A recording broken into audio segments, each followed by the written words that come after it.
And welcome to another episode of More Than Dice. I'm Gonzo. I'm John. I'm Kathy. We are on episode 2.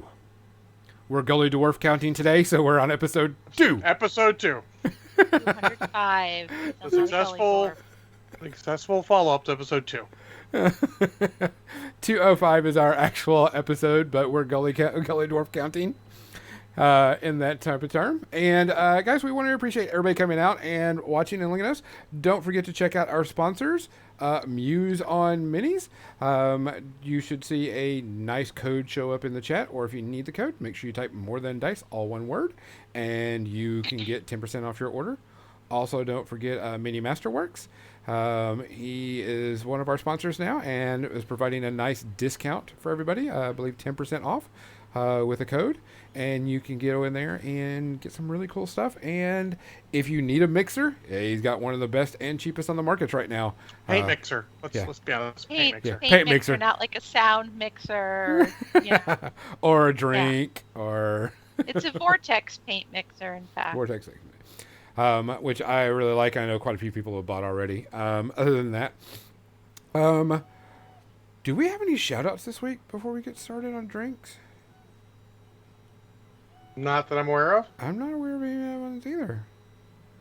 Probably, but I never write this stuff down. I didn't realize any of them either, so we'll just have to go with it. John, what are you drinking tonight? Well, I have a mule, but I have a mule that I think Kathy is going to try. And it is a gin mule. Really? Yes. Gin, some lime juice, and ginger beer. They call it a gin mule. Gin is a thing that I have had. Yep. Gin and ginger ale. Ginger beer. Get that ginger beer out of here. Get that ginger out of here. I'm just saying, this is a thing I've had before. Yeah. Ginger ale, ginger beer. Ginger is a good combination with gin. Yeah, it's a lot better than, apologies, Kathy, in my opinion, a gin and tonic. Shockingly, ginger beer greater than tonic water.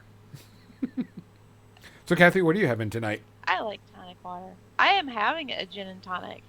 In fact, right now. I have had to go back to the straight just water. I've been kind of dehydrated and had to take some meds to help me. It's because you don't have a Misco Bear to keep you hydrated. Truth. True. So I'm drinking some good old water today. Guys, we appreciate y'all coming out. Really, it is awesome to have everybody come out and say hi to people that listen to us on air at different times. It is greatly, greatly appreciated. Make sure you go get vaccinated. If you need to, make sure you go get your booster. Still wear your mask. Still be safe. We want to see who we can see at HUDCon 2022, aka Adepticon, and any other convention that we go to. I know I'm looking forward to it. Please take care of yourself. Please look after others. Please check up on each other still. This is what's going to have to be. We want you to know that if you need anything, you can always contact us.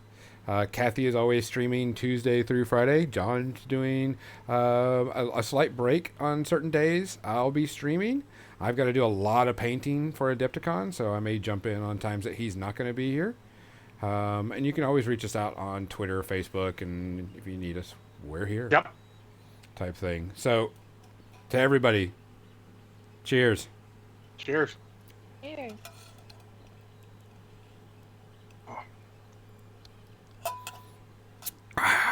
As of yet, the best use for gin. Badian might actually like this, but he'd never try it. Oh, nope. Xander's already put... Meow, meow, meow.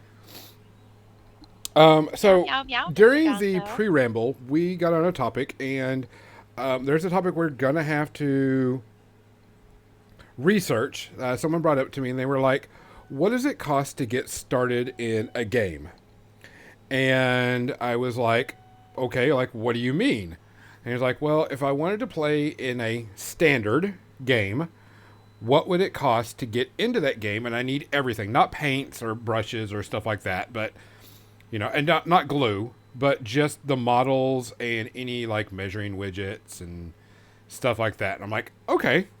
I says, you're gonna have to take a minute and you're gonna have to wait because we'll have to research that and we'll divide up who gets what games and kind of go with it.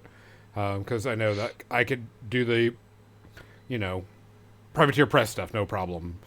John can get 40K in MCP. Kathy, she can get anything because she's that awesome. And so she can look up any type of game. But I mean, it just depends on what it is.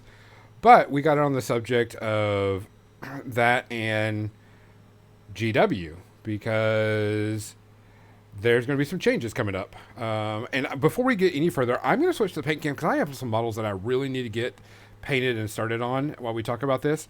Because I have 6 models I need to paint up before Friday. So I can, and it's not I have to have them painted. I want to have them painted because I'm going to be doing demos of the game at this little mini convention I'm going to this weekend. So let me go and put it. Yeah, there we go. And get everything over. So, John, GW had some news.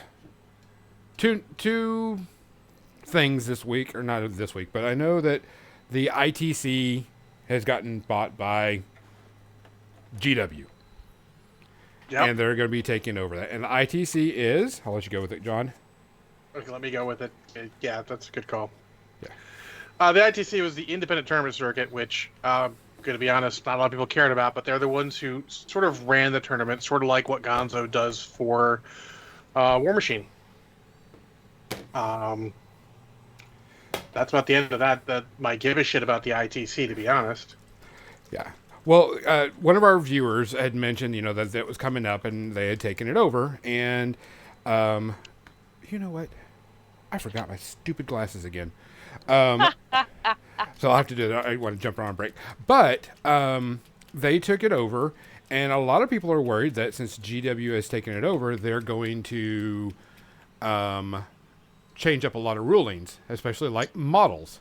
Like you can't have anything 3D printed anymore or stuff like that. Well, so that's some interesting stuff because we had that talk a little bit. Let's try to approach it from the GW end. From the GW end, I actually don't fucking care. By all means, disallow the 3D printed models. I mean, GW is a model making company first, a rules company second. And if they're not, models aren't getting bought and you're just getting 3D printed or China cast or what have you, you're hurting their profits. So if they're running the tournaments, totally understand. It's a far cry from other companies where you need more stuff. Those fans, they're not only hurting themselves. That's the thing. People think, oh, you're excluding the guys who promote your product. If the people who promote your game don't fucking buy your models and don't spend almost any money on your company at all, it's okay if they're not playing your game. Just get them the fuck out. And you'll get the guys who actually care about the game and the company because we're beyond that. Like, they're big enough, they're probably not going to fail. But they could. A smaller company in that same position would be just fucking done. People go into third-party 3D sculpt in China casts of whatever, could cripple another company. do you really think that they might just now you can tell certain 3D sculpts on models. You can definitely tell on certain ones. But then there's some that you have no freaking clue because it's a complete recast of that model. I'm going to tell you honestly, Gonzo. And I know you're going to disagree with me, and it's okay. I have never seen a fucking 3D print that holds a fucking candle to a GW model. Across the table, sure, looks absolutely fine. Pick it up, yeah, nah, that's not a GW model. But do you think that they're going to go to that extent to pick up models and look? Yeah. If they get the rule there, they'll do it. They have to. They have to do it at least once, because they got to get, this thing, they got to get one person sent the fuck home, and then everyone realizes they mean business. Then they won't have to do it as much. Yeah. But you got to send that first guy home for doing it, because if you let them just, flaunt it and, taunt and not actually do what they're saying, then, you're basically, at that point, you're not enforcing your rule, and at a certain point, it becomes unenforceable. Well, I know that it's an illegal company.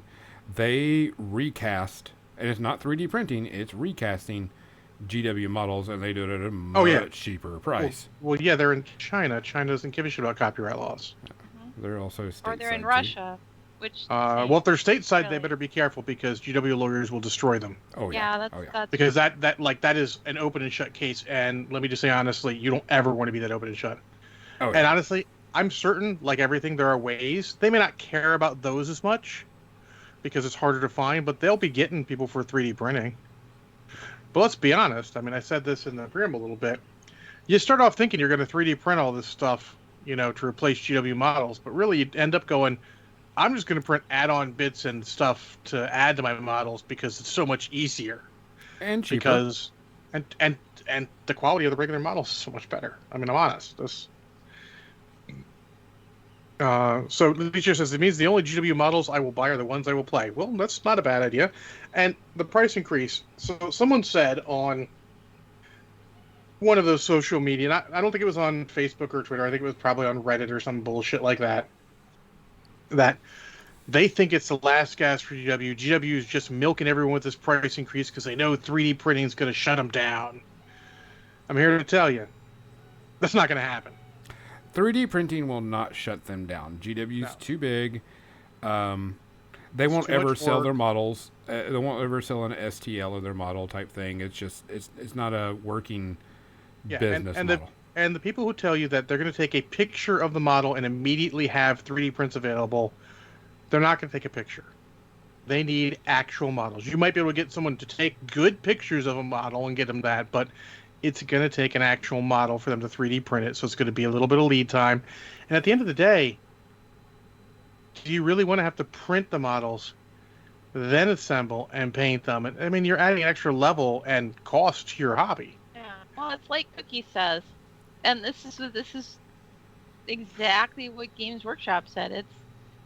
There are prices for supplies and shipping and logistics that are going up and up and up. Yep, I wouldn't even get into that yet. And just because your profit margin is good doesn't mean you can eat all that.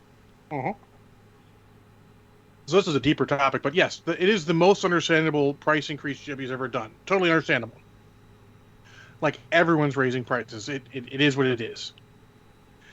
And they're actually using the time to refresh the range a little bit too, which is interesting. They're going to get rid of some models that aren't really selling, kind of old, probably to get new ones done. But yeah, it's totally understandable that they're raising prices and all. But you're not taking them down like that. This isn't gonna take them down. They're gonna be there. Like, if you think that a company, so certain companies do get aside just making books. Osprey, that's all they do.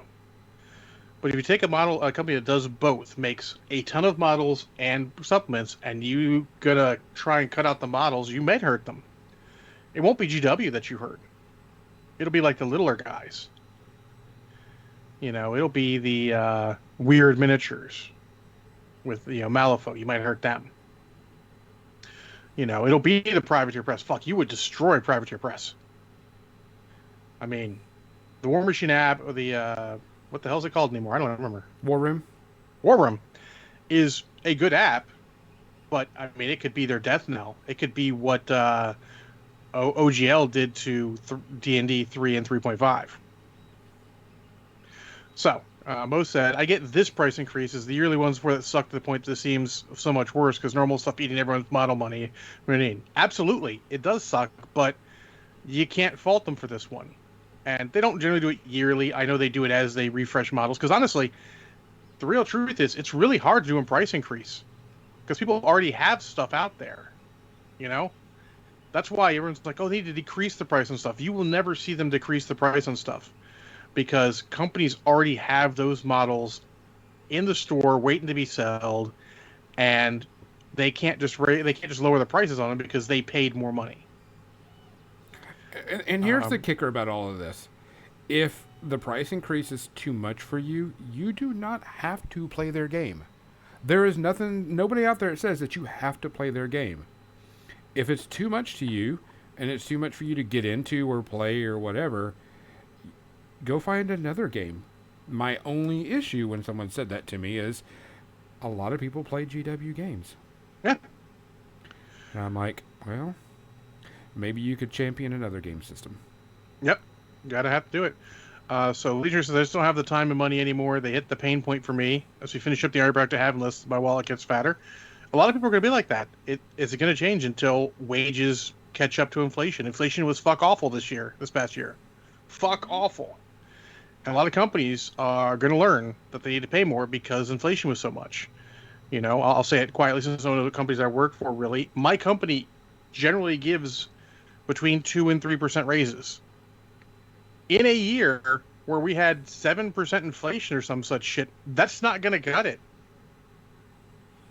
You know, you're going to find more companies having to roll with that, and hopefully it ends up working for us. And to get a little bit, I don't want to say tinfoil hatty, but political, there's probably a working class revolution coming in America. I'm going to be honest.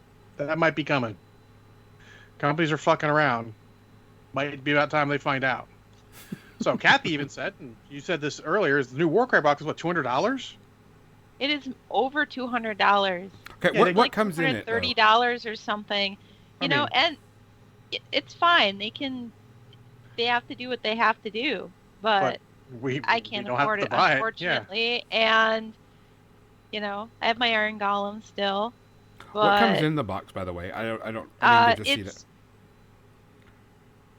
It's 2 full war bands. One of I don't remember off the top of my head which ones they are. That's fine. One of them is the Slaanesh Cyberites, I think, and the other one is I don't know, some guys. Some dude. But two armies worth. Some human-looking guys with, you know, it's not like it's orcs or anything, you know.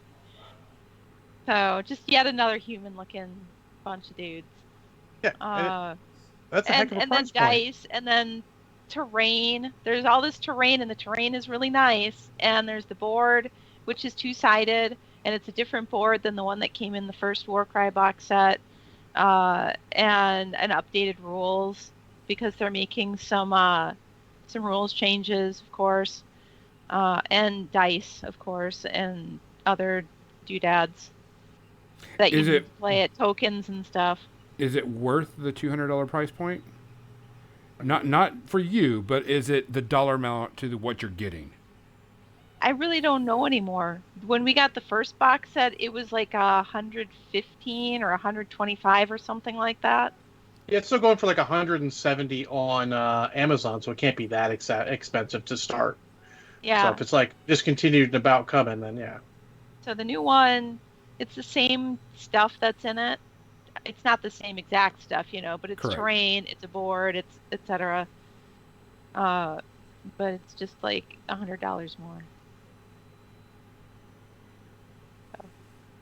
Let's see if I can find like it 120 we could do, but 200 something. So it's not. They didn't add more from the old box. It's pretty much the same box, just more expensive.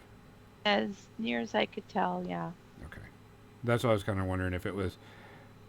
Are they going to sell those armies by themselves somewhere else? It looks like they probably will. And the terrain, yeah. Now, it's funny because behind the curtain, I know that inherently, originally, GW had made... hold on one second here. Why would you do that? You know, why don't you mute your entire fucking site? Sorry. I was closing windows and noise came in. Starter boxes used to be what we call a loss leader. They were meant to get people into the game and not necessarily make money, but the money they make is in future sales. Correct.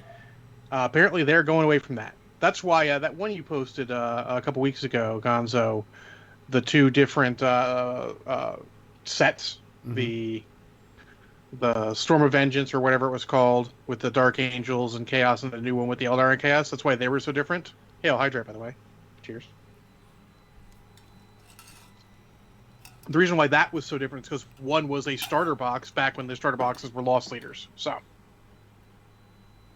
yeah, so that'll be interesting to see what they do there. But $200 is a lot for a game. I mean, even if it's a complete starter game, that's a lot. Yeah. Granted, it's 2 people's worth, so You could You split know. it, $100. $100 and change each, Yeah. and then or however you split it, and then one person buys the rule book when it's separate, and anything else they might need. They're not using funky dice or funky measuring sticks on it, are they, Kathy? No, it's the same ones they had in the first box. Okay. Then let's see what else we got here. Xander Voider said, unfortunately, I think that the surplus money that people used to have, COVID reviews the flow that allowed them to spend stuff freely. Yes, absolutely. That's part of that whole thing. Might have a French revolt. Yeah, might. Leisure says his problem championing games that I've done for nearly a dozen games is not taken off. Sometimes it happens, unfortunately. Yeah. And if all you can do is 40K locally, then all you can do is 40K or fantasy locally. I mean, you don't always have the choice, unfortunately, and I hate that. So he said the Eldritch Omen box was $200. He was splitting $100 too much for me. Fair enough. That's that new one, I think. That's the Eldar Chaos one. Yeah. I mean, at the end of the day, though, I mean, this is going to sound rude. I don't mean it rude. If $100 for a bunch of models is too much for you, you're probably in the wrong hobby. I know we're all trying to do it with less because fucking, shit happens and all of us are spending money on stuff we don't want to and we don't honestly have the cash flow. But at some point you have to go, is this the hobby for me? Mm-hmm. Maybe you play a smaller scale game. 40K is it's like, It's you're big. going straight to the big dog of spending money.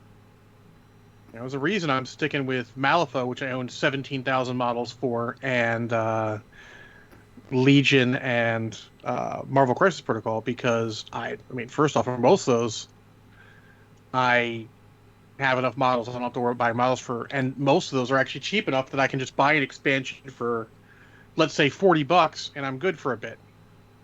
Plus, I can paint models till the cows come home and not buy new ones.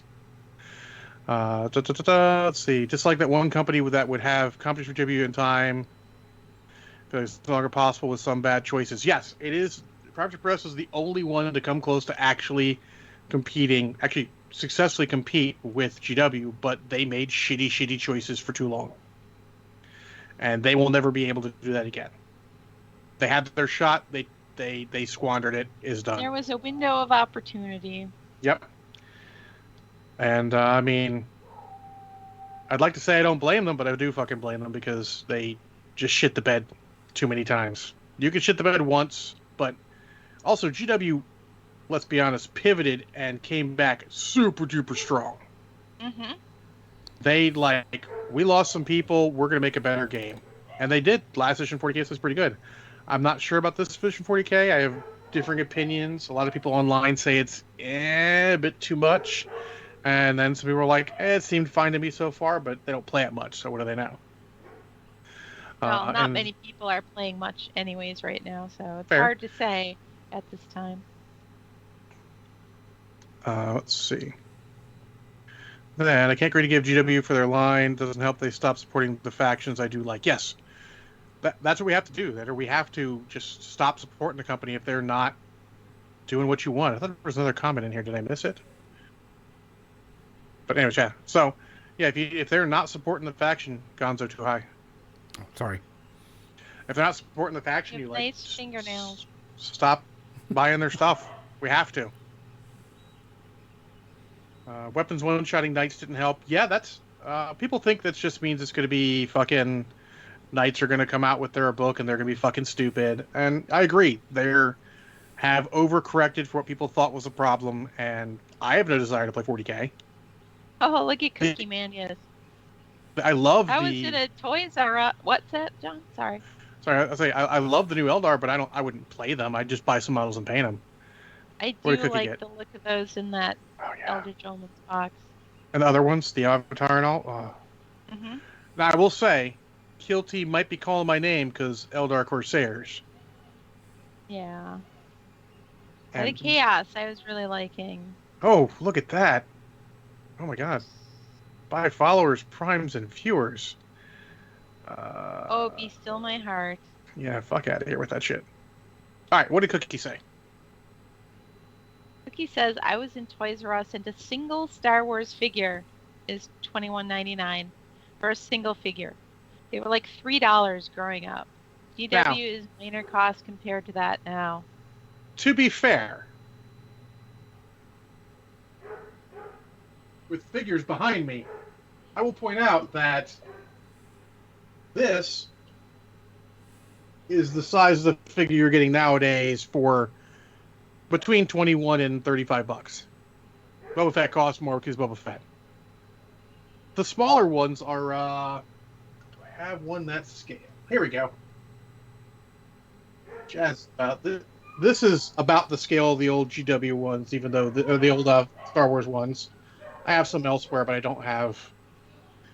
So there's your scale difference for your $3 years and years ago, and Black Series models now. So keep that in mind. Yes, inflation is a fucking thing, but you said it was a 3 1/4 inch figure. That's crazy, Cookie. I can tell you, I look at Hasbro Pulse quite a bit for Transformers and stuff because I am a fucking nerd, and I didn't think their 3 1/4s were that expensive. But let's find out, shall we? I have the wonderful internet to find me some 3 1/4 inch Star Wars figures here real quick. We can continue to talk about other stuff while I do this. What else do we have? Famous, Notorious, Famous. Canada. Cookie's Oh, also in Canada, so Okay.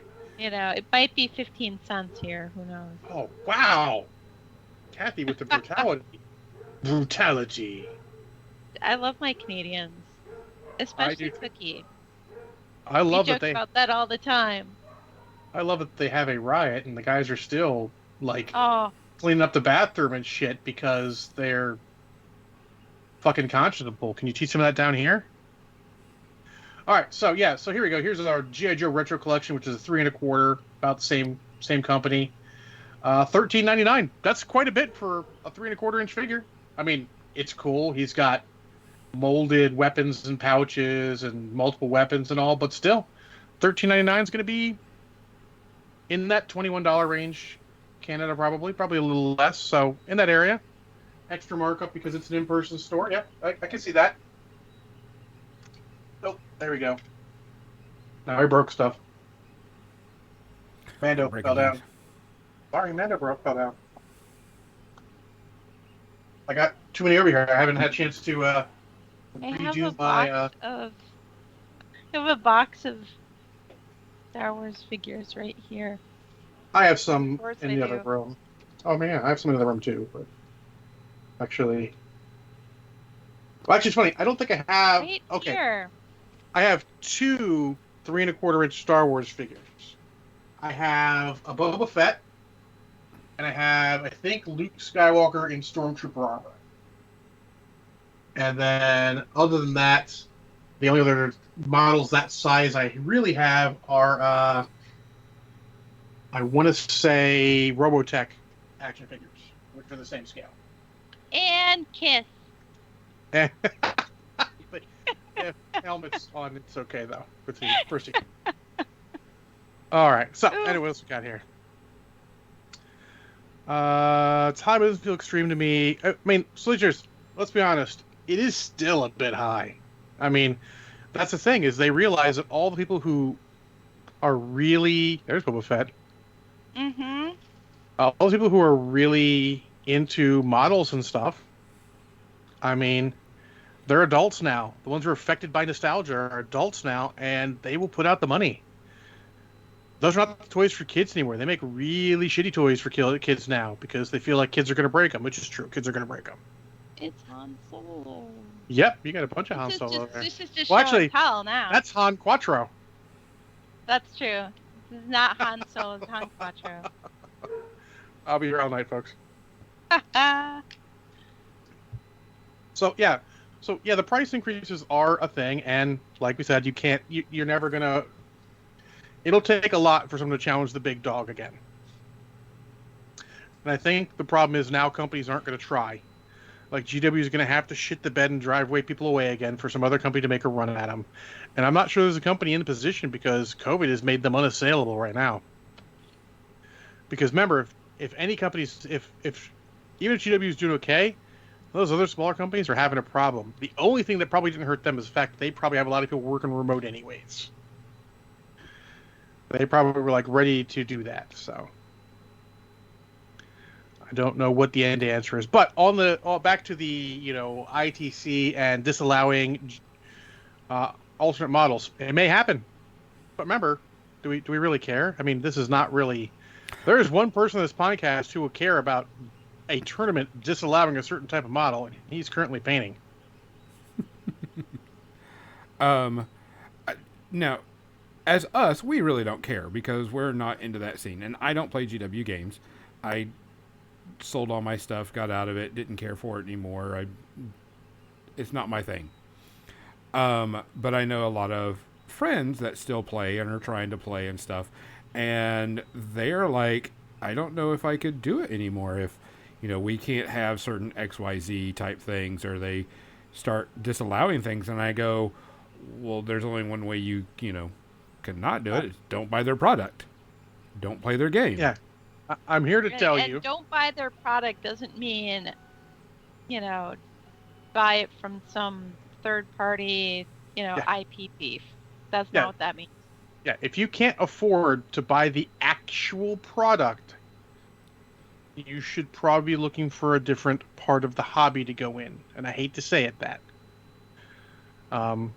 Or maybe we all need to control what we buy. We don't need giant piles of potential. There's a whole reason why I don't have all of the things that I want in this life, and it's because I can't afford them.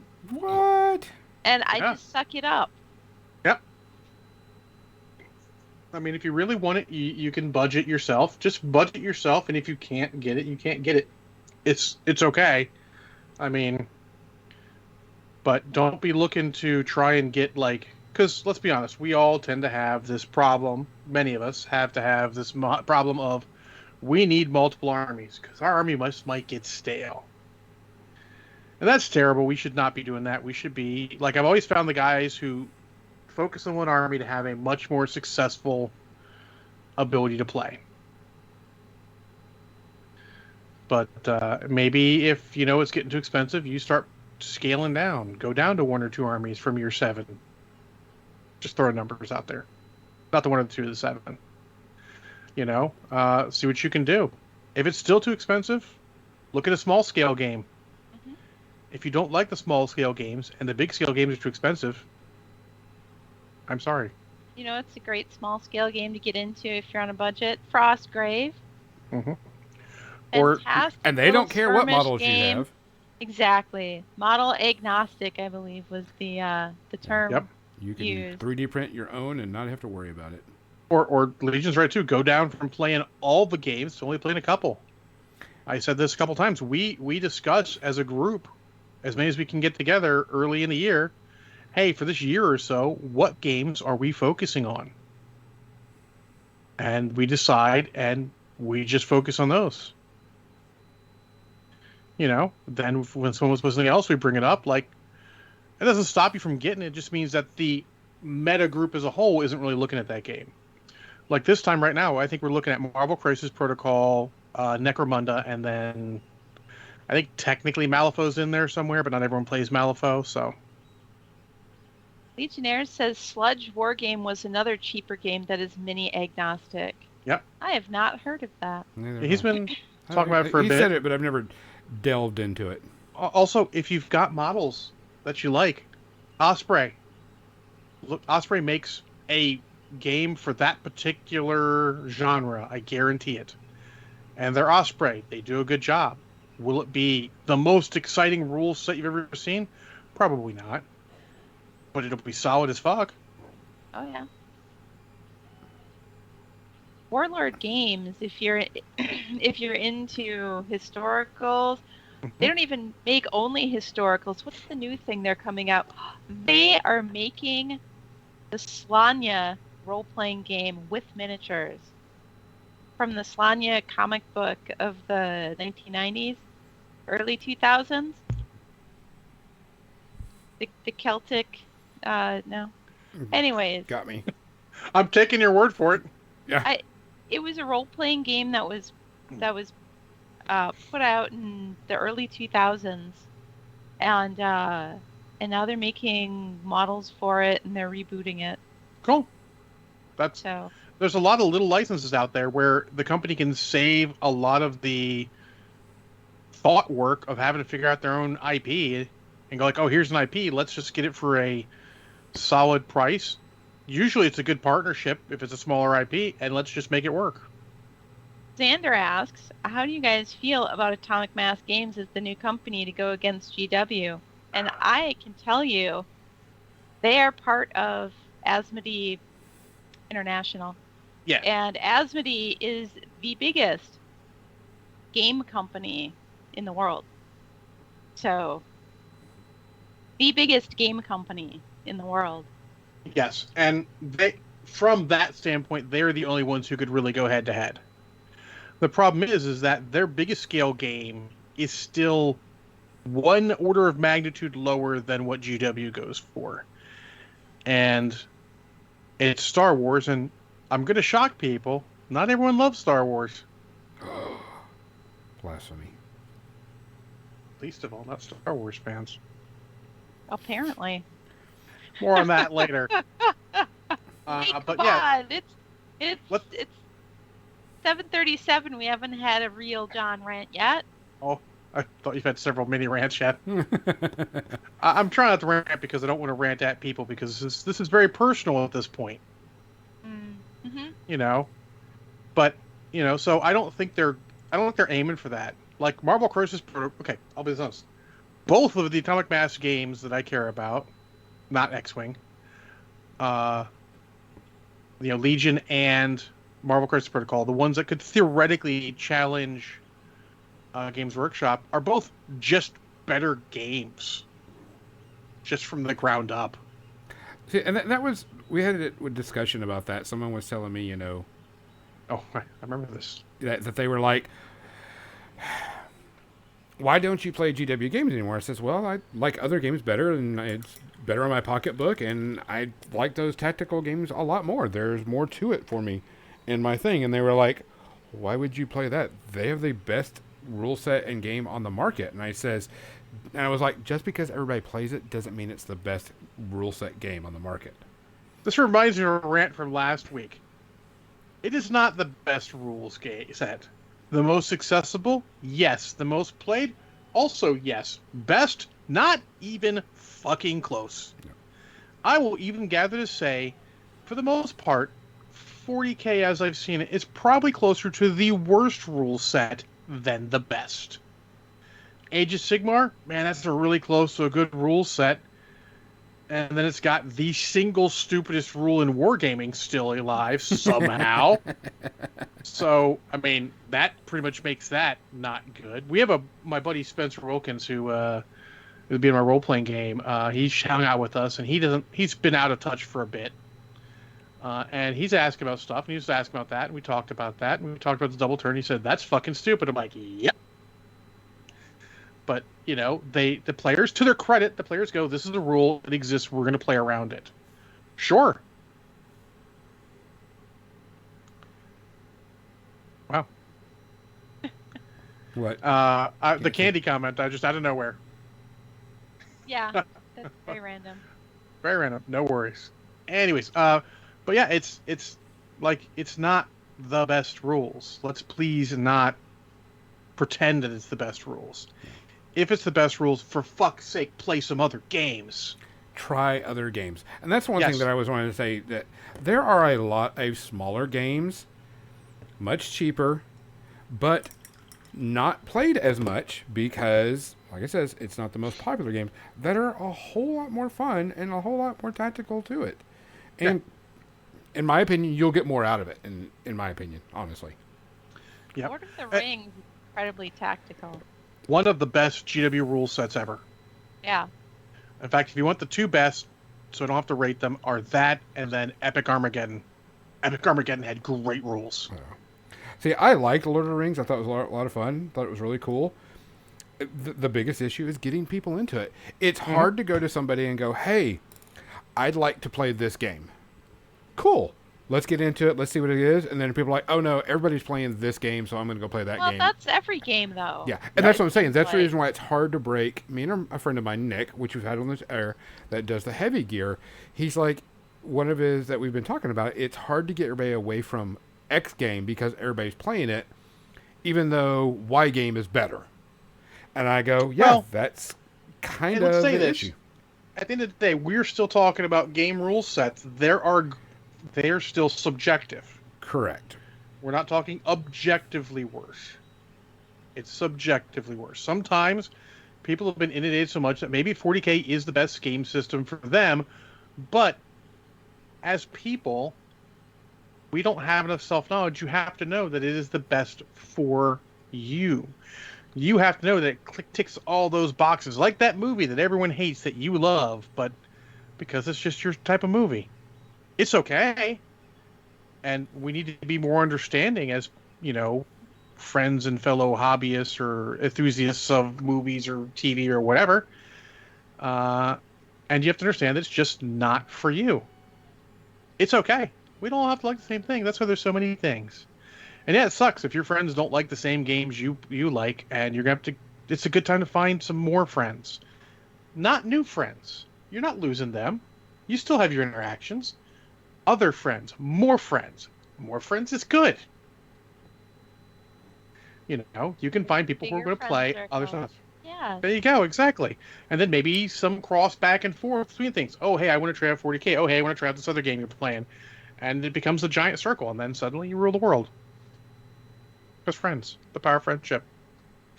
All right, let's He see. wants to know, did John just say someone liked cats? Probably someone liked cats, but for every rule there is an exception, and that is the exception. Cats is objectively bad. All right, so Xanderworth says, yeah, the rules suck, absolutely. There's a lot of other games that can tickle your brain's fancy, absolutely. Two other games besides just miniature games, too, absolutely. Some people just like the way a certain game... Sometimes you like a rule in a game. I really like the way this works. Or maybe you just want to play D&D because everyone plays D&D and you can always find a group to play. Awesome. Do it. Leisure says, yeah, I want to try heavy gear, but I can't start another game until money issues get better. Also understandable. Luckily, heavy gear is a reasonably inexpensive one. So that's good. But yeah, you got to find the people to play the game. Like I've had,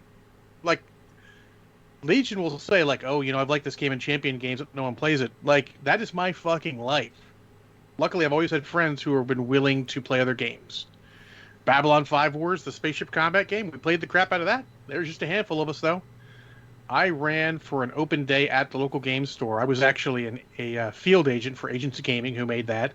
I ran a grand total of 2 demos for Babylon 5 Wars. That's all people wanted to play. 2 people. And I think one might have been taking pity on me. It happens. Sometimes it is.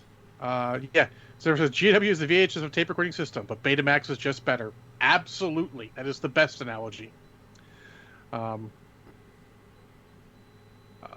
She says, what else we got here? You got the Wraith starting in Chysine. There you go. Someone likes that movie, Cookie. If War Machine Hordes goes away, I might get into heavy gear because I like the rules. Yeah, I mean, I don't know that it'll go away. They're not in that dire of straits, I don't think. They're kickstarting things, which is not a good sign, but it also means that they're going to be around.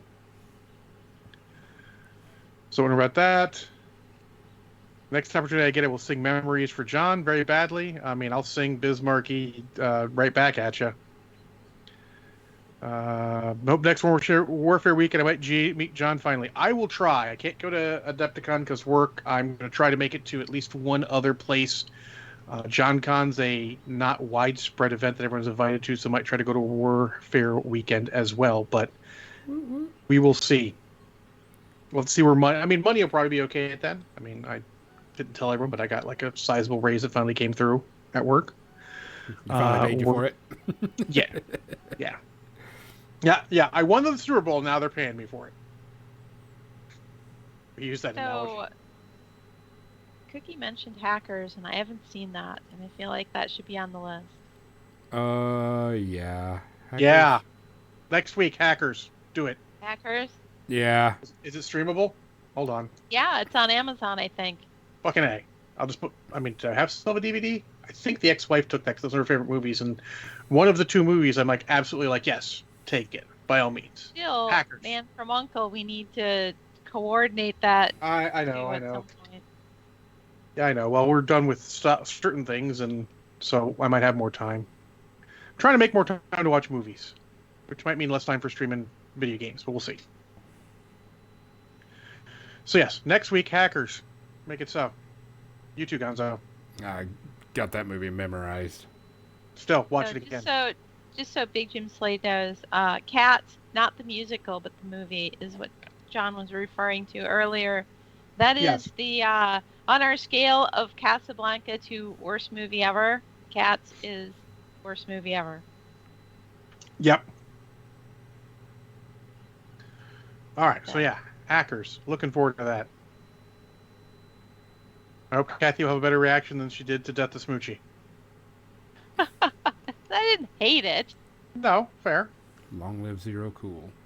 and also Hack the planet. it beats out Beastmaster, which I did grudgingly give a 3.5 stars to. And I agreed. I'm willing to begrudgingly also give it a 3.5. Yeah. I give, of course, Cape Death Smoochie a much higher rating, but then again, I think its quirkiness fits my quirkiness very well. Again, and it's okay if people don't like that. I mean, I fully understand. It's very strange.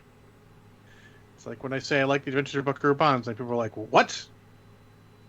Also, one of my favorite movies. So we are in complete More agreement. importantly, Hudson Hawk is the one where everyone's like, "I hated that movie." I'm like, Loved Hudson Hawk. "All right, you can hate that movie. I don't." I feel like I need to watch that again. That's the one I was most surprised. I had Creekins watch that with me, and she enjoyed the crap out of it. Did she think it was great? That wasn't great, but it was enjoyable as fuck. Oh, but I loved it. Loved it. Mo said Beastmaster was right there with Casablanca. Oh.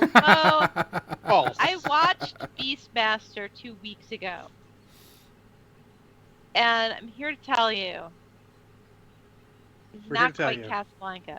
Not that quite that level. Sorry. Still looking for the pool of the roof. Absolutely. Okay. Now we got hackers quotes coming through. So, topic. What was the topic? Oh, price increase and ITC. Yeah. So also funny. ITC now owned by GW. Funny. But I think GW has to do some of that to try and put down on the people using just random models in it. You know, just whatever they can. But I think it's actually not the main goal of it. I think the main goal is GW is actually still trying to engage more with their customers again. I mean, years ago they turned the Outriders into the Commandos and then killed the Commandos. I think they're trying to come back and get back to a point where they're directly interacting with people, because the stuff they're doing, like prices and rules aside, the rest of the stuff they're doing as a company is pretty fucking spot on. Good interaction, very good team running their Twitter, the people running their videos are good. They're doing a great job. And honestly, rules are secondary to them anyways. They're going to make the best models, and they do. And the rules you make it playable and do what you can to make it fun. They don't fucking care. I mean, they're going to have the full churn to make, additions. They're trying not to make additions too quickly, it seems, but it's still going to be a churn because that means they get to be cycling books. And the only way to make money off of books is to cycle them. So, any other thoughts on that, Kathy or Gonzo? No, I wanted to bring up that even if everybody is playing that, there are games out there that you can play. So don't feel like you have to go spend $2,000 to play with your friends. Don't put yourself in debt. Because I've seen some people go, well, all my friends are playing this, so I must play it. No, you don't have to. Oh, and another point is, I know there's a lot of stuff out there that is going to go up in price. You don't need to buy it all right now. I'm here to tell you. You don't need to. Make sure everything else is paid. Make sure you're in a good spot. Then, if you want to, you can add to your pile of potential and get a bunch of stuff. But don't be crazy about it, please. Make sure you're paying your bills. You don't want to go down and be like, oh crap, I have to be careful because I spent all this money on, I don't know, random example, 40K models or action figures. That's never happened to me. Multiple times. So there you go. And if you like a game and you don't see people playing it, if the store is carrying it, someone there probably knows who's playing it. Talk to them. Interact with the people at your store. Get to know them. They want to... Gonzo, what blue is that? This blue is Cobalt Blue by Green Stuff. Green Stuff. Green That's Pro. Green Stuff It's one of the... Yeah, the Color Shift. Color Shift shifts. paint. Yeah. Yeah, it's Yeah. for Color Shift. It's actually a little bit more purple than what's showing up, of course, on camera. Because actually, let me see if I can see what's on. And that's out of an airbrush. Important Yes. to note, because when he brushed it on, it looked different. Like right here is actually purple, but it's really hard to see. So all the dark areas are actually purple. Yeah. And you Neon might do what? not be at Opticon. What's that? Something at Adepticon? I'm just reading. Banyan might Oh, yeah, not be at Banyan's... May not. What? He should be. You got to bring him Malort. Yeah, Adepticon is in danger because my company is. F around. Yeah. Oh. They'll fix that, Banyan. Yeah, but yeah, you need to bring him Malort. There was a whole conversation about Malort. They He'll didn't know love what it. Malort I think was. Banyan, is it not we had to Brushhead Dave explain also? it. No, not Brushhead Dave also. Not Brushhead Dave is more likely to like it because his taste buds are fucked up. I can't taste anything, so it'll be fine. He tastes certain things more and less. Okay. But they need to try it. Or And I might if they don't actually like send it, you some money, Kathy. I might have you buy a bottle and just have you send it back with them.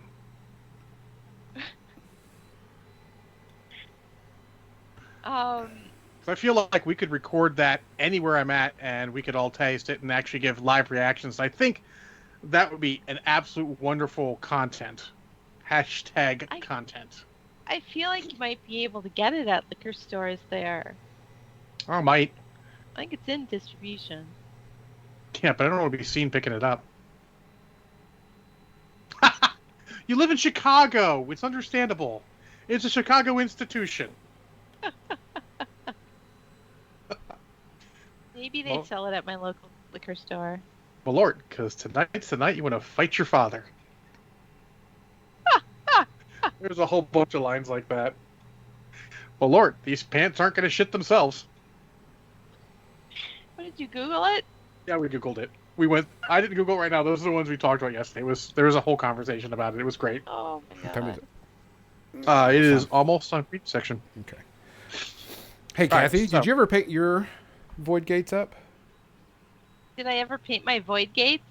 That's awfully personal. I have gotten, I have some paint on them. Yeah, these are the void gates, the ones that I 3D printed. I'm going Is Definitely. Void Gate now just a euphemism for your ass? I mean, to... You want to go there? I know you don't want to go I- there. I didn't remember that that's what those are called. Oh, I I was know. like, That's a great Wait. answer, and it just made my brain go to terrible, terrible places. excellent. My work here is done. It looks like you stopped him part of the way through, Gonzo. I did, because this actually broke on the hip, Oh. and so I had to fix it. That's because look at that waist twist. He's twisting that waist like a motherfucker. Oh, yeah. Yeah, he is. He's raring up Is there to like stab. a person inside of it, or is it just a mech? It's a mech. It's a full robot. Oh, so it doesn't matter then. Yeah, doesn't matter. You twisted him around, doesn't care. So yeah, I need to get this unit. The three models of this, which are the troops, the Commander, the Weaver, and the Warjack done by Friday. So, doable. Just got to do it. And I did do a brush of this stuff at one point, John. I put it out there because I had actually chipped some stuff because you can't seal these models after you paint them or it ruins the color shift ability. I did paint on with a brush and it goes on darker because it has to be thicker. Probably because you also because you shook it up really well. I think afterwards. That's Well, no, because the jet, the bike, one of the bikes that I did, one of the tips of the fins, I knocked it around, it messed up, and so I put some black on it again, and then re-put it on there and put it on by brush instead of airbrushing it. Put it on by hand brush, and it came out darker for some reason, which is interesting. I may try a model or two and try to do and see what it looks like, brushing it on for jiggles. But here's a good point that if you're going to use these color shift paints, try and do the whole army at once. Yes. Yeah. Which I didn't show off these guys. These are one of the newer units. I should paint a battle mech in color shift paints. I like them. Yeah, they're cool. I like. They're a little shield guard unit. Melee shield guard unit. Which I'll probably, if I have enough money and Turbo Dork is at Adepticon, I want to pick up some of his paints, his color shift stuff. Yeah, I've liked them. Even, I'll be honest, even if you don't use it as a color shift, I mentioned I just used one of their color shifts I have on some bits from Marvel Crisis Protocol stuff, and it looked really good. Yeah. I don't have it handy because it's on a model in my case. So. But for Adepticon, I have not only these 5 models, but I have another 15 models to paint. 20 is not bad for Adepticon. No. You got to get to it, no? Well, that's one of the really good things behind Warcaster is you don't have to have a ton of models anyway, so to play Fair enough. at their largest point value, so it's kind of easy. Unlike 40K or War Machine and Hordes, you're like, oh crap, I have 100+ models. Or if you're playing Orcs, 400,000 models. I mean, hopefully you don't have 100+ models in War Machine and Hordes. No, I'm just saying it's a lot of. I mean, I recall the most models I played in War Machine and Hordes was it was a lot. It had to be 60, 70 models, but that was the point. It was all the Steelhead Halberdiers I could, Alexia and the Risen, all of the, some Hammer Guard units just because I needed to. I was waiting.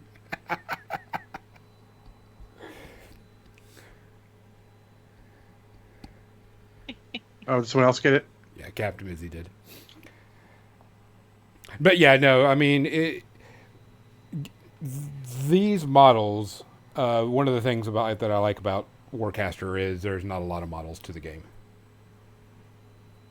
Yeah. I'm waiting for my Rogue and Gambit and my Colossus and Magic. Going for the X-Men? Okay, so one of the things that we were talking about when we were talking about playing things is I was like, I can't buy every single MCP model. One, it's way too expensive. Two, I don't want to play all those models. I want to stick to certain things. I like the Asgard.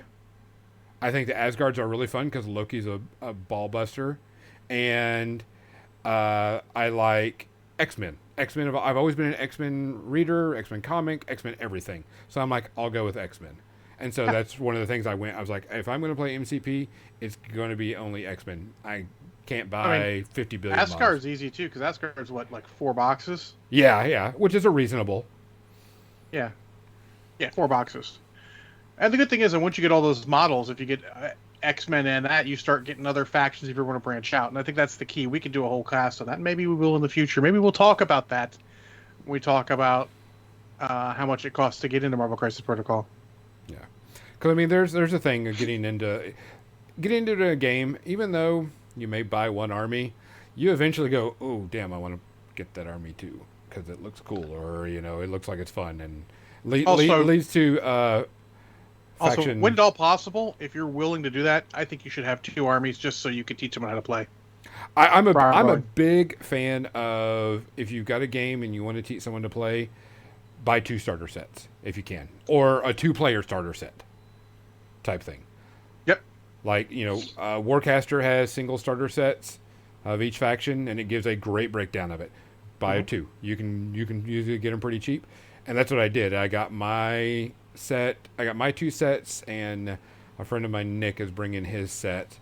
And we'll have all the factions except for one, because he sold the other one to somebody that wanted to play it, and he was like, "All right, I'll sell you my Fair other enough. faction." Anybody that's willing to play it, Yep. So, media section. Yep. Media section. I have 842,321.4. In other news, water's wet and the sky is blue. Yep. I have like 3 things. I also 2 have of them 3 are things. connected. I think we all have one Yeah, together at least, because we're We going all to have talk Book of Boba Fett, which we'll do last in case anyone doesn't want to get spoilers, because we're going to get spoilerific. because we will do a spoiled episode on that. And then I have 2 things besides that. Okay. I actually have 1, 2, 3, 4 things total, not counting the one we have together. But I did want to give a little thing to Kathy. Sulphur Springs got renewed for season 3, so that'll be something you can catch up on that and not feel bad if you finish it. I forgot all about. I wanted to watch season 2. Yeah. Since season 2 went out, they just got renewed for season 3, which I'm like, cool. Nice. I like seeing shows that get renewed that are good quality shows, even if it's not my thing. You know what I'm saying? Like, it's a kids show. Correct. Kids can watch it, but adults will also enjoy it. It's definitely enjoyable and everything, and it's like, yeah, this show, I could see it. It should be renewed type thing. So, I'll go with one of mine. And so I watched a movie, and it's been a while, and I didn't talk about it. It's been on my list. Mother Android. Mother Android is on Hulu. Mother Android is... I think what it is, it wasn't on Hulu. It was originally supposed to go to theaters, but Hulu bought it out to show it. And pretty much what the show is... humans have got their own android butlers and workers and all that stuff now, and one day android said enough is enough and attack humanity, and they go out and try to destroy all humans. And so it's like the aftermath of that happening, and it's 2 teenagers trying to survive to get to a place where the couple can have their children, have a child, because the girl is pregnant. And so they're trying to escape, and there's like a story that you can go to Japan or someplace else that's like a safe haven for humans. And of course there's this conflict between humans and androids and fringe and EMPs and all this other stuff. This show is not good. This movie was not good at all. It actually peaks right. It's a meh to a 4. So like 3.5 space herpes to a 4. The pacing is off. The story is off. The ending doesn't even explain. It just gets you. I had to actually look up the ending to go, what actually did they mean to do to the ending?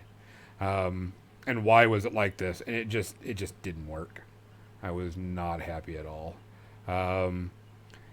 Cool concept. Trying to stay alive while androids hunt you and everything, but it was just not good at all.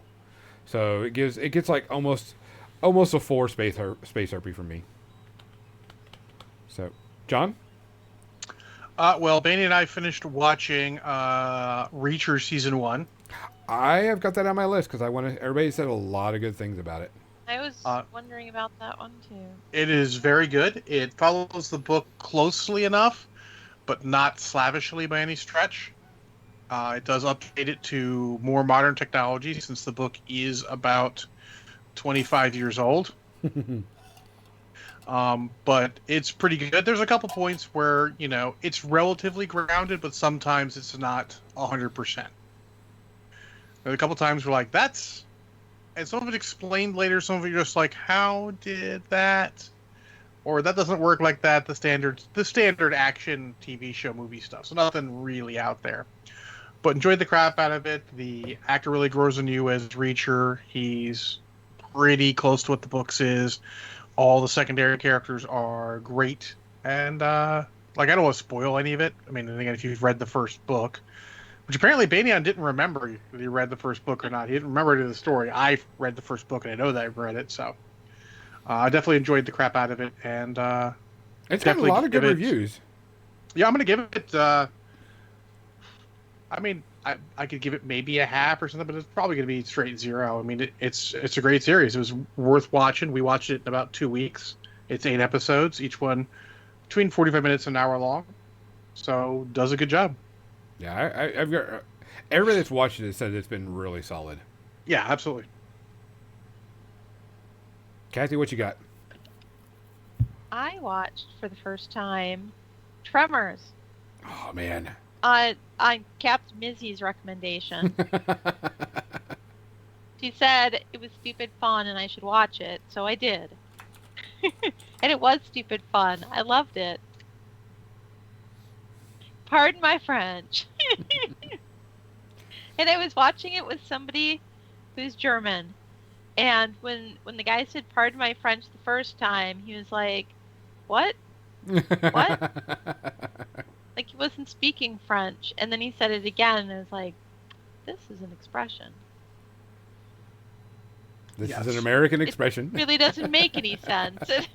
It's never about French. Nope. It's about swearing, and I don't know why it's, yeah. There you go. But yeah, I enjoyed it. I didn't realize it was such an old movie. Like, I had no idea when it was made. I didn't look at the date, but Kevin Bacon looked very young. Also, I feel like the girl should have ended up with the other guy. Just saying. I mean, 1990. It's 32 years old. You're welcome. I don't know that I have anything else. Tremors, Xander. Tremors. uh, yeah, Cookie says, ouch, never tell me the age. Yeah, I really liked it. It was fun. I laughed my ass off during the whole thing. So that's a win. I give it 2 stars because it is stupid, but oh my god, it's so fun and so funny. I mean, two The- space and herpes. The worm. Oh, space herpes. Yeah. 2 space herpes. Yeah, Banyan did go there and watch a whole bunch of them. Watch Problem is that- all the Tremors? Yeah, they don't all have Kevin Bacon. They don't all have Fred Ward. So Yep. No. And yeah, I was talking with my friend who has seen all of them and who was telling me about, the other ones that were okay and ones that were terrible and what they were about. And yeah, not all Tremors are made equal. That was the consensus. I got to finish. I had to do a bunch of writing and some stuff for some applications and everything, and so I binged watched the last season of Expanse, the final season as they're calling it, because Well, they actually they're- said that the story is over. they're doing another season. It's just not following the same characters. Are they going to spin it off? So they had to get. I hate to say it bluntly. They get Sci-Fi out of the deal. Because Sci-Fi canceled, then Amazon picked it up. In order for Amazon to cut Sci-Fi completely out, they have to end that and do another one, which I think they were planning on doing anyways. Yeah, but So it's going to I be think following a different spin-off people. would work well. yeah, Yeah, you could. because there's more This stuff going on. story There's arc, plenty of books. pretty much, Yeah. they said this story arc is over and it's completed, which is good because that means that you can start fresh anew and, like I said, a spinoff. Yeah. And so I watched the final season. I've liked Expanse. I thought it was a great series. It is, and I don't want to call it low sci-fi because it's not alien sci-fi is the best way to put So, it. the correct terminology is hard sci-fi, sir. Yeah. But I mean, there's no aliens, you know, technically. There are aliens. Correct. But I'm talking But you about don't they're see not. any. You don't see any. And it's actually less to do with aliens. I more mean, to they're do not humanoid like in, They're not a Star Star Wars, Wars Star Trek. alien. Correct. with, yeah, and it's less to do with the aliens and more to do with the technology levels and how Correct. technology works. Because they're still Aside using. from a couple times, technology is generally hard sci-fi. Yeah. Gravity is the thing. There's no magic thing that lets them, No lasers. Well, I guess technically Teleporters. once you have the gate opening up, technically at that point it becomes soft sci-fi. Yeah. But it's sort of a mix because generally most things function by physics and it's hard sci-fi. It's that weird mix, and it's hard to get things that are straight one or the other. Yeah, a more realistic sci-fi that you can take on than anything Yeah. else. A very understandable sci-fi. I Oh, mean, they're that's it, still that's- using slug throwers as in their guns, using bullets and not laser beams. I mean, let's be Which honest. is fine with me because the way the future has always been, it's been way slower technological advancements in a lot of places than we ever expect. Yep. And honestly, if you're fighting on spaceships, slug throwers are good because you can make what's called a frangible round that'll kill a person quite well, but won't go through the hull of a fucking starship. And that's smart. But I mean, for all intents and purposes, it is a great sci-fi show, and it's very interesting because I'm watching it and I'm like, they're walking around the spacecraft, just in normal clothes, talking around the Resonante and everything, and it's enjoyable, and the characters are fun. They're to get into, and then they're like, oh, we're gonna get into a fight. Everybody get in your spacesuits, and it got me thinking, why would they get in their spacesuits if they're gonna get into a fight? And I'm like, because this technology, they don't have this magic shield that'll go over a hole in the wall like in Star Trek, and shield up. A hole gets put in through a slug. There goes all the atmosphere. They covered need that this thing. season 1. Yeah, Yes. but I mean, Yeah. it's been a while since I watched all the Star Trek, and it just going, oh yeah, this is a more realistic. They've got to have this, and they've got to wear this type thing. So it just kind of it puts more into the aspect of what this sci-fi is supposed to be.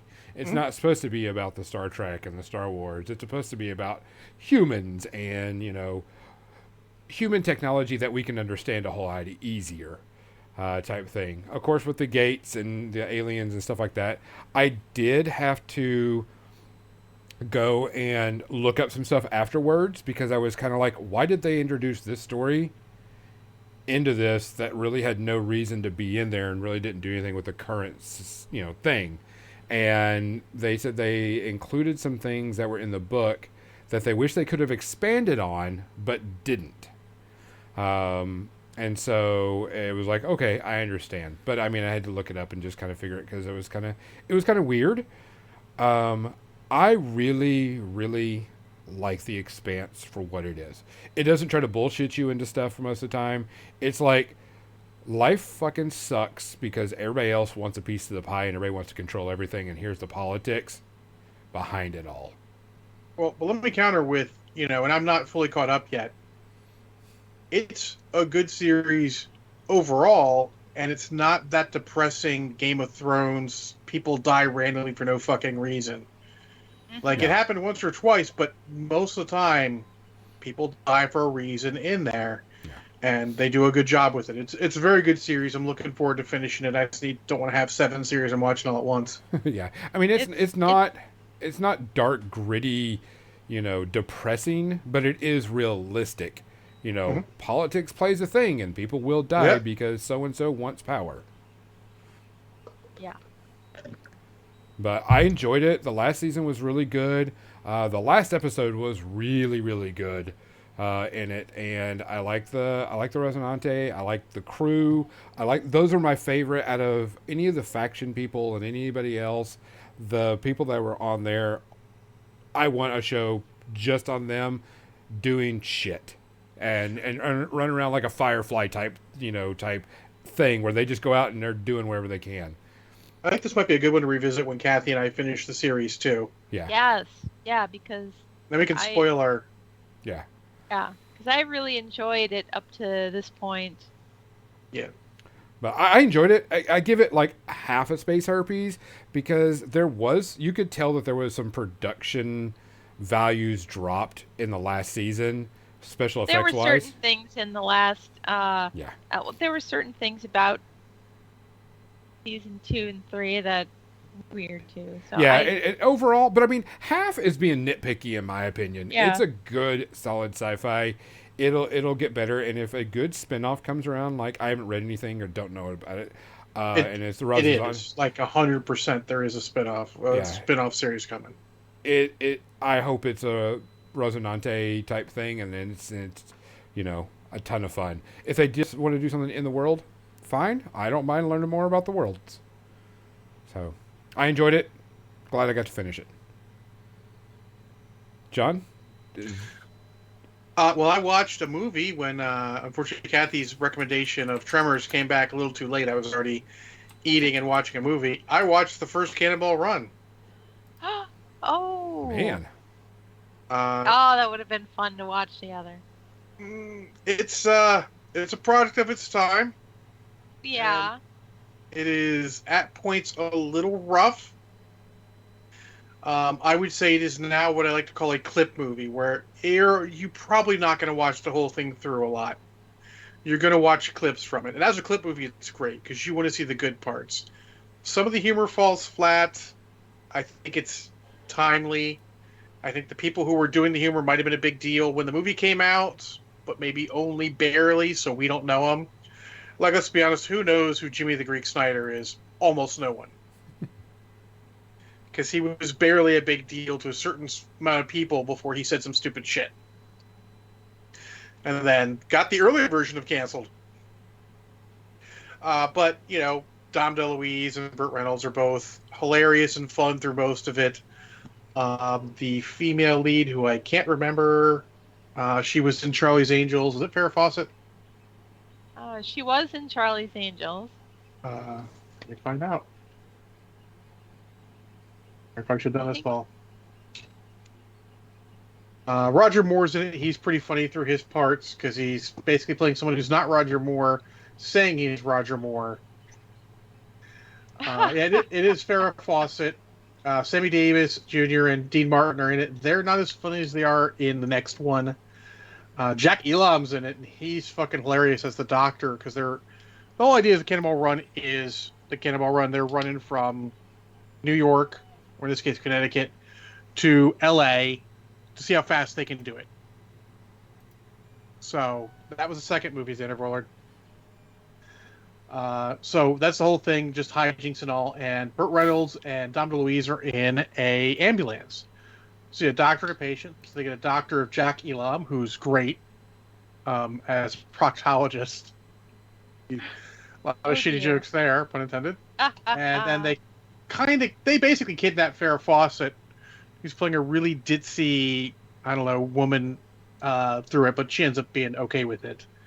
Let's see who else is in there. That Terry Bradshaw's in it, but doesn't matter. I'll be honest, he hasn't had a lot of parts. Adrienne Barbeau and another young lady are driving the Lamborghini, but they redo that particular bit in the next movie. They're okay. I mean, they're both doing the standard what you'd expect from women driving fast, getting pulled over by cops. Jackie Chan and his co-pilot are in it as the drivers of a Japanese car. I know Jackie Chan, Japanese, the fucking 80s. What are you gonna do? They're somewhat amusing, but they don't get a lot of parts. Better in the second movie, as Xander Bullard said, where it's Jackie Chan and Jaws. Jamie Farr is the Sheik. Will be back in the second movie. He's better in that. And I'll say basically, the best parts are all around Burt Reynolds and Dom DeLuise and Roger Moore. Those that and their crews. The rest not as good, but they definitely get a lot better in the second movie. The second movie, I feel like, they watched the dirty movie in the car, Cookie Mandius. I feel like the second movie perfects that particular genre. And it is basically the same movie with a couple minor twists. But it's fun. It's the first one I said, just watch some clips from it. The intro is great. There's a couple cool stunts. But a lot of it's forgettable and merely okay. I'm going to give it 2.5. And that is being a little generous because of the time. A lot of the jokes I'm sure would have hit better at the time. But You're watching it for Burt Reynolds, Dom DeLuise, and some fun stunts and all, and it's a good time. Kathy, you got one more That's before we all hit? I remember from it. What's Yeah, that? you got any one more before we hit Book of Boba Fett? I feel like I could include this one. Do it. I watched The Good, the Bad, and the Ugly Yes. today. But the reason I watched it is because I watched The Book of Boba Fett. Well, go ahead and hit your review of that first, and then we'll talk about Book of Boba Fett. I mean, I've seen it before. I own these movies. So do I. The trilogy. The So- Dollar Trilogy, yes. Yeah. The Good, the Bad, and the Ugly is the longest and probably the best of it, but it does feel like it drags once in a while. You know, and it's funny because in my version, I didn't realize this, but there's 14 extra minutes that happen in the European version. And they're pretty much unnecessary, let me tell you. They explained things though. Yeah, but there's a point where a movie, it's Although already it a was long all movie. it was all in Italian here, so they because they never intended to show those parts in the U.S., so they never, you know. Never overdubbed them, yeah. So I couldn't understand what they were saying, but it explained, you know, a few scenes where I was like, well, I mean, I literally was thinking, why is he, I thought he was doing this. Why is he now over here? So I was like, okay. And there are two more scenes where Angel Eyes was in them because at one point I was wondering, well, what the hell happened to this guy? When are we going to see him again? And it had been a long time since I'd watched it before. So I'm like, wait, does he comes in further on? I know he comes back, Yeah. you know, but they show these things and all of a sudden I'm like, oh, okay. But yeah, there are parts of it where they just stretch out the trumpet music. Yeah. They stretch out the sweeping vista for just Yeah. a few Or- seconds longer than necessary, or the Civil War cinematic. The Civil War You battle, I know. was like that's not necessary at this point. You know, you're making an overly long movie more long. I there were other parts that dealt with the Civil War aspect of it Hmm. that were in the deleted scenes as well, so that would have made more sense too. Yeah. But But still a great movie. seeing these guys blow up the bridge and seeing the peace that brought to the captain who was sending his guys into a meat grinder because orders, and now they didn't have to guard this stupid bridge anymore and lose all these guys all the time in this senseless battle. That was just, it wasn't part of the story of these three guys, Mhm. you know, but it was something that the director wanted to tell. And I kind of wondered if it had a little to do with the politics, you know, or social things that were going on in Italy at the time too. Definitely possible. And that there was some kind of an allegory. Well, fair enough. But I mean, other than that, of course, great performances by Clint Eastwood, Eli Wallach, and by Lee Van Cleef. I love the crap out of the movie. I think it's probably the one I rewatched the most out of that, or rewatched the least out of that trilogy, but it's still technically probably the best overall movie out of that trilogy. It's just also the longest. Yeah. Worth So- watching. And the music is amazing. Oh, yeah. Of course, it's a classic. What do you give it as a rating? Oh, it is 0 space herpes for me. 0. I'd probably get it a half just because it does drag a bit at points. But they're pretty points. Yeah, no, absolutely. And now I have to watch the other two, A Fistful of Dollars and For a Few Dollars More. So. Fair enough. And then just because Clint Eastwood, I need to watch Hang 'em High And also, I don't own the Outlaw Josie Wales. I'm not sure why. So I may have, Solvable problem. yeah, I may have to solve that problem. There you go, everyone. I think we're up to I wanted talking to, up. one thing before we get to Boba Fett. I decided to watch Ted Lasso on Apple TV Plus because everybody says it's amazing, and everybody's won a bunch of awards. They're right. This show's fucking amazing. I've watched season 1 and season 2. I know a lot of people aren't going to watch it because it is an Apple Plus Yeah. type thing, but it's actually, the hype is real on this one. It is actually very, very good. You can tell that they hired English and British writers, so it can, you can feel that it's got that British humor in it, and not only American style humor in it.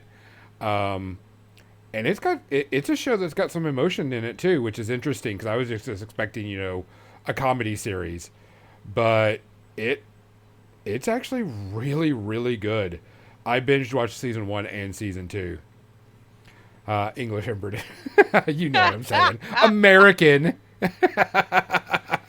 and British writers, comedy writers. They disrupt your groove. They definitely, you can tell that they try to go on both styles of comedy in this, which is good, because of where it's situated. I thoroughly enjoyed this, and I'd barely give it half a Space Herpes because this show is solid. I enjoyed the shit out of it. It's going to take a while for season 3 to come out, which is going to be a bummer, but I enjoyed the hell out of it. All right, Book of Boba Fett. Please leave the room if you don't want to be spoiled. We are going to spoil Book of Boba Fett. We are. Yes. All right? Spoiling. You've been warned. Book of Boba Fett being spoiled. 5, 4, 3, 2, 1. Bye. All right. Book of Boba Fett. This was not just about Boba Fett, and I think that's why people were pissed off, because they had these preconceived notions that Boba Fett is supposed to be this whatever from the 3 minutes he had in Star Wars. Yeah. 4 entire minutes over the course of 3 movies. Well, technically 2 movies. 2 He movies, isn't really in A New Hope. But I mean, Oh, that's true. it even says at the very beginning of this is a story about him changing who he is and becoming a different person. Yep. Yeah. It Is it- absolutely is, too. Is it the perfect Boba Fett series? No. No. Was it a good series? Yeah. I enjoyed it. But was it the best one they've done? No. No. The people that are And- shitting all over it, just... John, Star Wars rant. Star Wars fans. I mean, I'm just gonna do that Twitter post I had where the guy who was trying to shit on the Twitter post to him and ended up, in my opinion, shitting all over himself is, if you love what Star Wars could be, not what Star Wars is, then you don't really love Star Wars. And my addendum to that is, and that's okay. It's okay to just like parts of Star Wars. You don't have to be a super fan. It's not the 90s where there was no Star Wars content, where we're keeping it alive by loving everything that came with Star Wars, even if you shouldn't have loved it. It's entrenched. It's not going away. It's okay to just visit parts of it if you just like that part. Yeah. I mean, one of my things is I like to learn more about the Star Wars universe, galaxies, whatever you want to.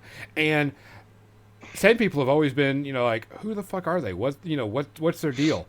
And to learn about them in this was really cool, in my opinion. I enjoyed it. 100%. When I was 7, for the first time I saw Star Wars in the theater, I was 7. And it was the Sand People that I liked. And my first action figure was a Tusken Raider. And so, yeah, I was thrilled to get a backstory on these nomadic tribal people. Yeah. And build up their culture. It was great. I enjoyed it in The Mandalorian when they touched on it. Mm-hmm. And I enjoyed it when they really fleshed it out more in his dream sequences. Yes. Yeah, the whole thing was great. I thought it was a blast. I think my only, I don't want to say, it's not even complaint. It was just kind of like, I didn't care for the speeder bike crew that much. It just, they were like, okay, I get it, but I enjoyed especially the last episode. The last episode was a ton of fun. They combined a bunch of people. They interlocked a bunch of, they're bringing people in from other series and making this a whole world and not just about Boba Fett. It's like the Marvel universe. Yes. That they're doing the same thing with this. They're connecting all these different things. And and Boba Fett was in the last few episodes of The Mandalorian, right? Or he was in a few episodes of The Mandalorian. 2 or 3, Been a I while. can't remember. Yeah, a couple of them. To set up Book of Boba Fett. Mm-hmm. So Mando comes in the last couple episodes of Book of Boba Fett to set up the next season of Mandalorian. So And I didn't really have a problem with that part of it.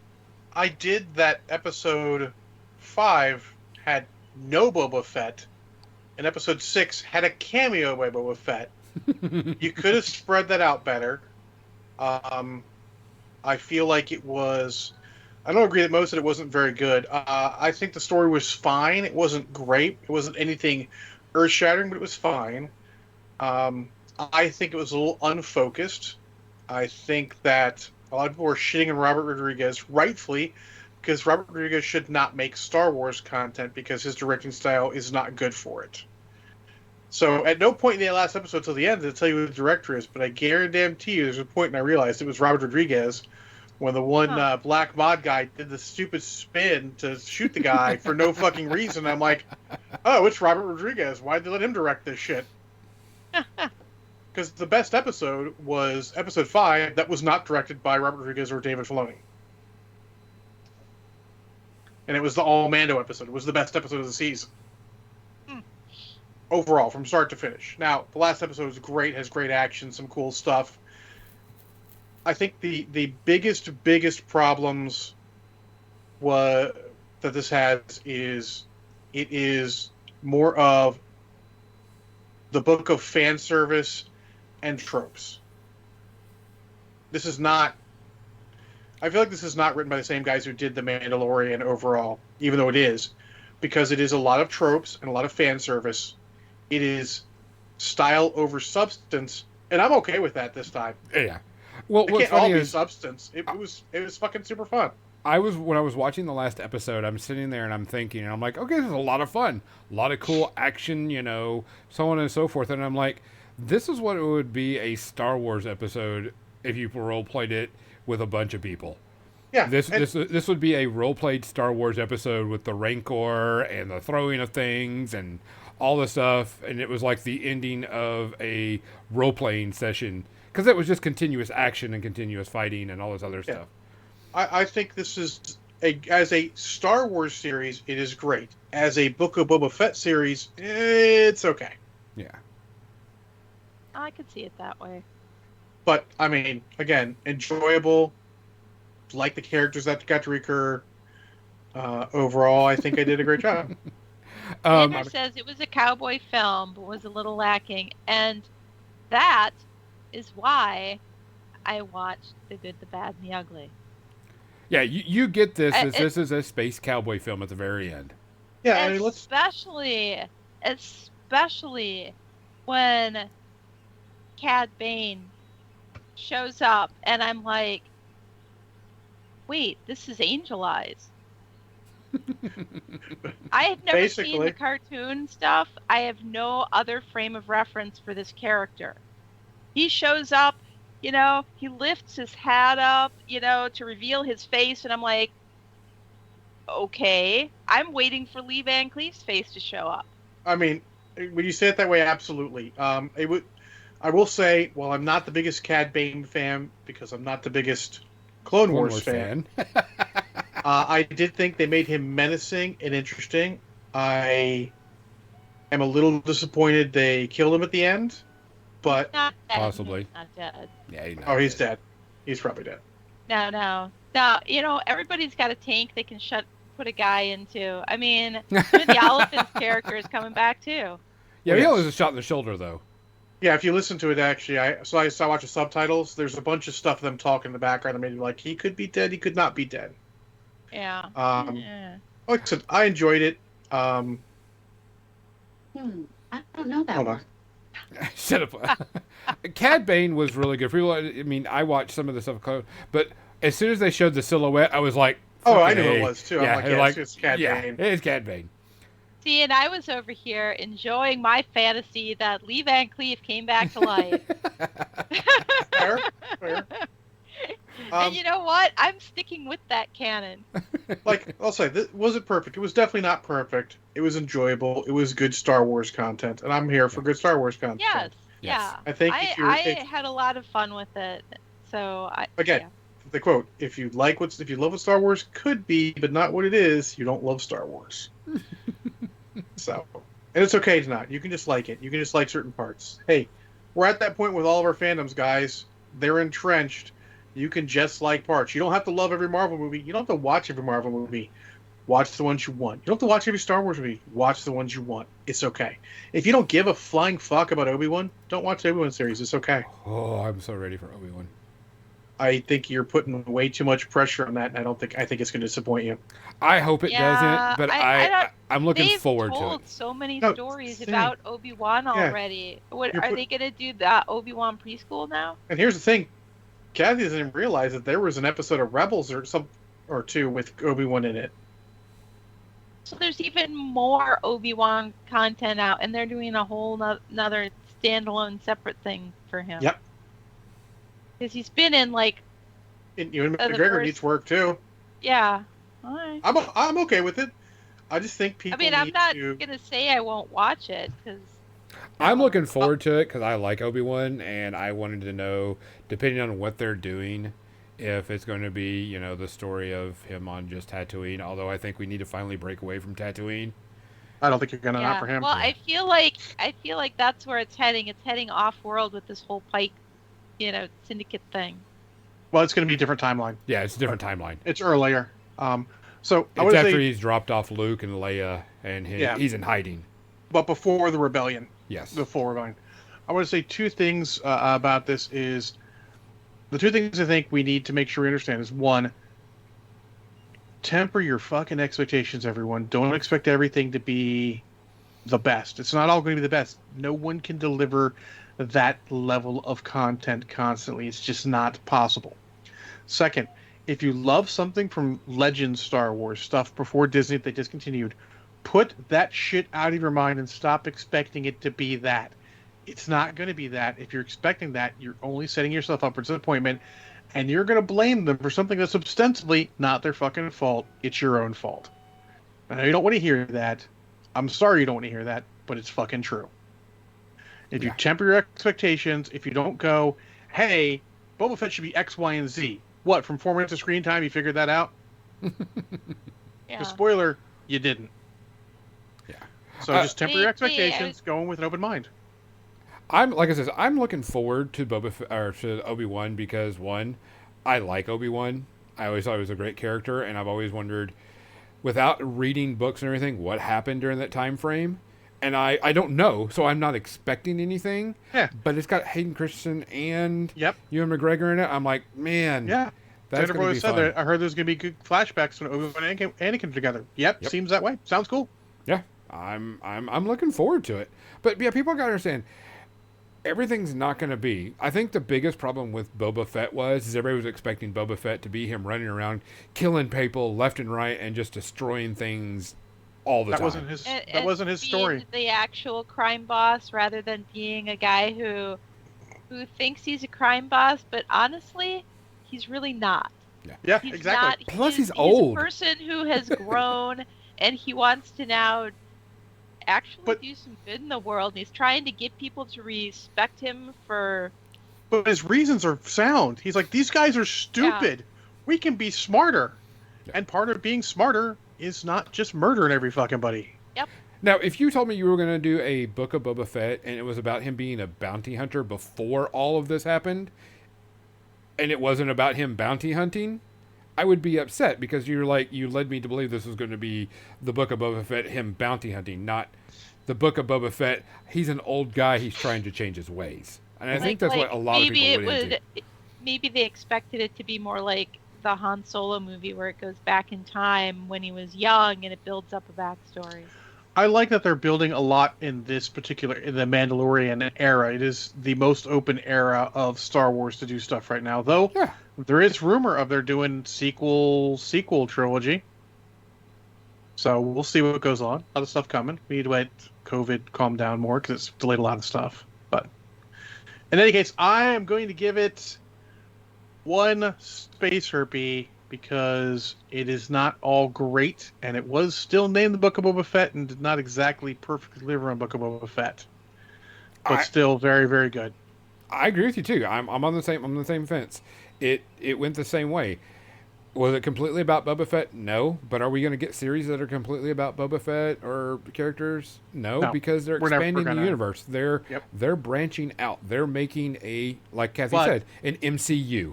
But you have to be honest to what you're doing. It'd be like having 2 episodes of the Obi-Wan series, not have fucking Obi-Wan in it. It's okay to be upset about that. That fucking says Obi-Wan on the fucking title card. Kathy, what's your rating? I'm going to agree. I'm going to give it a space herpy. Maybe my reasons are a little different than yours, but which is fair. It's okay. We're all different. We can like different stuff for different reasons and like the same thing for different reasons. It's okay. And Xander says, I kind of wish that Fennec Shan had a bit better character development, which I agree with too. But there were only 7 episodes. Yeah, so there will be more time to flesh out some of these characters. And Ming-Na is fucking loving every second of being in Star Wars. It's like she's mentioned on Twitter it's her fucking childhood dream. Yeah. And you gotta fucking love that. Oh yeah, she's gonna be playing a bigger role as more series come out. Yeah. I think I have a feeling that she's gonna be turning into a. It's funny that she's playing a really similar character to her character from Agents of S.H.I.E.L.D. though. Yeah. I have a feeling that she might be the new bad guy. Maybe. She make it a spin-off. I don't know if they will. I mean, I hate to say it this bluntly, but Ahsoka's different, but I don't think they could do a spin-off with a female lead that's not super main because Star Wars fans are fucking terrible. I don't think that they'll get a spin-off for her, but I think that she may become the new bad person within the Star Wars universe.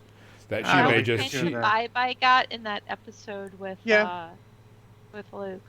She said some things, and I was like, "This is like a foreshadow of something." Yeah, we'll see. Not good. But I'm looking forward to it. Yeah, I'm looking forward to whatever they do Star Wars because I mean, I'm getting more nerd Star Wars stuff than I've ever had in my entire life, and I'm not going to argue with it. I mean, I like that I get to watch stuff, and the quality is generally higher than the books they put out in the 90s. Sorry to everyone who loved all the books in the 90s. I'll be honest, a lot of them were fucking crap. So, I enjoyed it. I was happy in the 90s when they re-released the movies in the theaters, and I went to see them multiple times. So, I think I told you the story of I went to go see Star Trek First Contact, and in the theater, they had the preview for the Star Wars Trilogy Special Edition. And the preview got done, and I stood up like I was about to walk out of the movie theater. And then I'm like, oh, wait, fuck. I'm actually watching a movie here.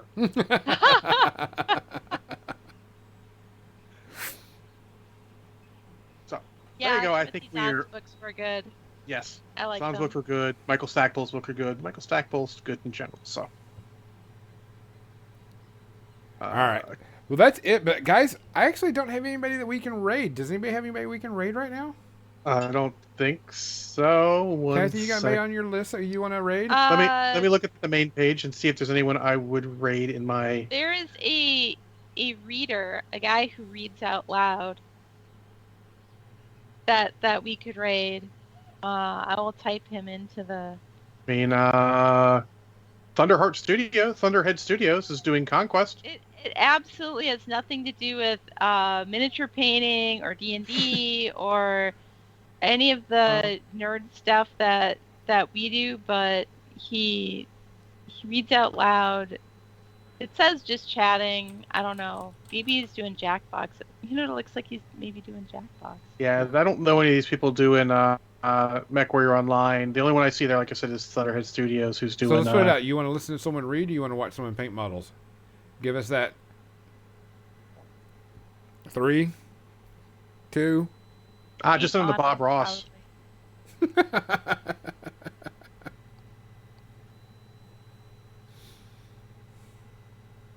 Thunderhead Studios is valid.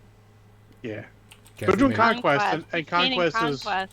Yeah, I feel like painting Conquest is definitely in In our wheelhouse. oil, even. Oh, Oh even my better. god, in oil? Yeah. All right. Thanks guys- for hanging out, guys. Gameplay, thanks for hanging out. Everybody, thank you for hanging Yes. out. We really Everybody, thank you for appreciate hanging it. out. We always appreciate it. Make sure you're safe so we can see you at other things, so you can come back and listen to us on here and do anything else. And make sure to follow Kathy on her private channel so you can go see and watch her paint and read Tuesday through Friday. John may be taking a little break from MWO for a bit, and I may be picking up some of his time so I can get some more painting done. I will definitely be on this Thursday, Monday. Tomorrow is kind of hit or miss. We'll see. Okay. But either way, And I will be streaming my normal times, Tuesday, Wednesday, Thursday, Friday. I may be, in March, it looks like, I may be adding extra couple hours Tuesday evenings. So, Cool. look for and me don't forget, there. Wednesday night I definitely do my world building. And like I said, I got to pick up some more time, so I may trade off some world building for painting because I got to get this stuff done. So, for More Than Dice, I'm Gonzo. I'm John. Kathy. Be safe, people. Bye. Make sure you hit that raid button. Hit that raid button. Hit it so hard. Well, actually, the button is for leave. Don't hit it. Stay. It'll take you there automatically. Trust me. Oh, yeah.